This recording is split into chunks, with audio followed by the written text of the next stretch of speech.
ತಾನೆ ನಗುತ್ತಿರಬೇಕು. ನಿನ್ನೆಗಳ ನೆನಪುಗಳೇ ನಾಳೆಯ ಭರವಸೆಯೋ, ನಾಳೆಗಳ ಕನಸುಗಳೇ ಇಂದಿನ ನಂಬಿಕೆಯೋ.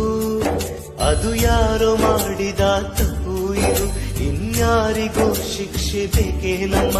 ಅಪರಂಜಿಯಂತಿರೋ ಜೀವ ಅದು, ಅಪರಾಧಿ ಪಟ್ಟವು ಇನ್ಯಾಕಮ್ಮ. ಎದೆಯ ದಹಿಸೋ ದುಃಖ ಮನೆಯಲ್ಲಿದೆ, ದೈವ ಕ್ಷಮಿಸೋ ತ್ಯಾಗದ ದೇವತೆ ಸೆರೆಮನೆಯಲ್ಲಿವೆ. ನಿನ್ನೆಗಳ ನೆನಪುಗಳೇ ನಾಳೆಯ. Download ShareChat.